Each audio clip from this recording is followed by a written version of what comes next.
All right, so to record a good quality turntable for your props, I do recommend, or I do require, basically two renders. One with Skin Shade 4, which is sort of like an ambient occlusion render, and one with Blinn.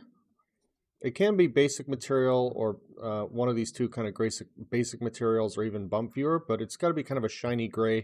Usually I just use Blinn. I find it kind of the best overall. A few tricks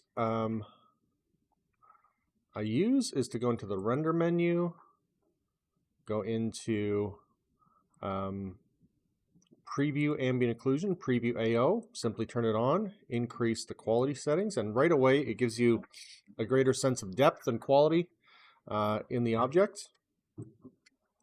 Something else you may also notice, for some reason I haven't had it do it on these subtools, but a lot of times when you have a file, or let me just load a different tool maybe. A lot of times when you have multiple subtools, you will have this issue of the software darkening the other subtools that are inactive. So if, let's say I alt click on the eyeballs, then the head becomes dark. I have it set up in my interface over here as inactive subtool dimming. I forget exactly where. It's somewhere in the preferences, probably under draw maybe. Anyways, I don't recall exactly where, but what I do to avoid this issue in my turntables is to simply set inactive subtool dimming to 1. You do have to click the viewport, and then all your subtools will show up with the same shading, essentially. Okay. Next up, which is fairly important, is I'll hit F on my keyboard until I have this thing basically fully framed and centered. I usually will also make sure perspective is on. So if perspective is on, you will want to make sure you're not cutting anything off. So I'll usually alt, left click and drag and zoom out just a bit. And then I'll check the rotation to see that nothing gets clipped in particular. Okay. Next thing is resolution. So if you go to documents, right now this has a percentage of my screen space in terms of pixel desktop resolution.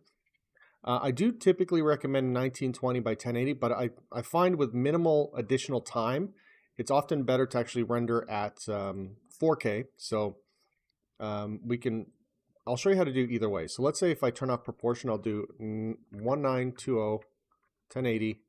If you hit resize, I'm going to say yes, I want to resize. It kind of keeps a snapshot of the object on there, so you just have to hit Control N, and then left click and drag it out again, and then hit T to enter edit mode. And again, we'll just readjust our framing here.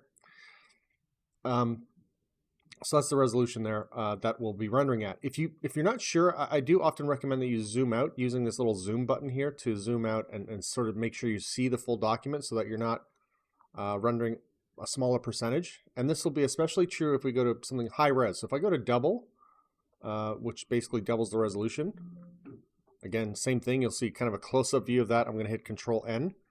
Again, I'll go to document and zoom out just so I can see, and you can sort of see the border there, right? The outer border.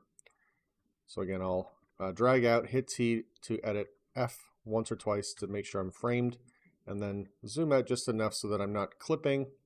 So this is all about framing. Basically, that first frame is going to be sort of where things rotate. Next, I want to go to the movie menu. Some key options. I want to render the document. Window will literally render everything in the Zbrush interface. So I'll go to document, large. This is similar to like Maya's Play Blast settings where it sort of has a scale factor. So I want maximum quality. Under modifiers, I'm going to set the spin frames to 300 and my frames per second to 30. I notice this, I usually render everything at 24 frames a second. But Zbrush has a weird thing where it still, when it exports the movie, it converts a 24 frame per second turntable into 30. So I usually do 10-second turns, right? So 30 frames a second, 300 frames. If it's 24 frames a second at 10 frames a second, it's 240. Like I said, that 24 frame per second, 10-second turntable becomes a 6-second turntable. I'm not sure why it does that, but it's still an issue. Cursor size, I will set this to 0. So it kind of gives you a little like yellow circle to follow your cursor. I don't want that. It's distracting. Lastly, there's a couple things here. There's this thing called the overlay image. Basically, it's actually like a logo with an alpha that sits in the bottom right corner. You can basically load in your own with, let's say, your name, your logo. I've done it for my own sort of turntables. I just load it in. So you just have a little Photoshop document. It's very small. This is like 48 pixels square. But in this case, I don't need the logo, so I'll set the opacity to 0. And then under image title, it's almost like a full screen fade in and fade out. Again, I find it very annoying, so I set these to 0. Okay, so those are my primary settings for the turntable. After that, I'll simply hit turntable. Okay, so the movie finished rendering. I'm going to basically hit play movie. People will do this sometimes too, where they hit the save as. It's actually saving a Zbrush movie format, which is not readable outside of Zbrush. So if you're trying to send this to somebody else or upload it to YouTube or whatever, it will not work. But when you do want to save this, you want to go to Movie, hit H for high quality, and export. It'll export an MP4. I'll hit play movie. Right now it's not showing it, it's actually showing it in full 4K, so my screen resolution is less than 4K, so it looks like I have a cropped version. But if you want to test it out, again, it's not long at all. I'm just going to basically export this to downloads folder, so you'll see it kind of rip through this, and then I'll open up the downloads here, and I'll double click it to see the video. As mentioned, I think it's off center, so you see it's kind of shifted a bit to the left. It should repeat, though, seamlessly, but I do want to fix that. Yeah, I want to fix that kind of lack of centeredness, basically, where it's kind of rotating a bit more to the left. Okay, so just to let you know, too, it's not the most intuitive, but there's basically, the movie is sort of temporarily stored here. So if you were to start a new movie, it would actually just record an additional clip after this current turntable. So I want to delete the one that doesn't work. I'll say no to saving it. So I might just reframe here. Sometimes to fix pivot points too, I just want to show you this. When you've got multiple subtools, it can be a little bit challenging. So let's say, for example, I hit S pivot in my custom interface, or if you go into transform, S pivot is to center the pivot. So where is it here? S pivot. You'll see it actually shifts things off from the other subtools. So there's a bit of a way to fix this, which is to go into Z plugin, transpose master. This is typically used when you've got complex multiple subtools and you want to pose or repose a character. So for example, a character with its body, then a shirt, then a coat, right? This allows you to kind of quickly combine all the subtools at once. So it kind of will drop them down to their lowest resolution if they have divisions. And again, I want to make sure I'm centered. So you can also just holding Control Shift, left click and drag, hit S pivot, which now basically says, okay, this is essentially our center point. Sometimes I'll hit clear pivot, C is clear pivot, and then hit S, then unhide everything. Then I'll go back to, Z plugin. So this is T-pose mesh is the first thing I click, so it turns everything to a temporary single subtool. I'm going to go back to subtools, so I'll click T-pose / subtool, so it's going to bring me back. And you'll see how the pivots shift for each subtool. A good way to fix things too, if you've actually shifted, let's say you started a model and you shifted the base pivot somewhere, or it wasn't set up correctly and your symmetry isn't working great. It's one way to kind of quickly fix your model. Okay, so I'll hit F a couple of times here and then zoom out a bit just to make sure. It looks like it's rotating properly. Go to movie, turntable again. So it looks definitely more centered this time, right? I'll just pause for the okay, so I'll go back to movie. I'm just going to hit export right away because I deleted the previous one.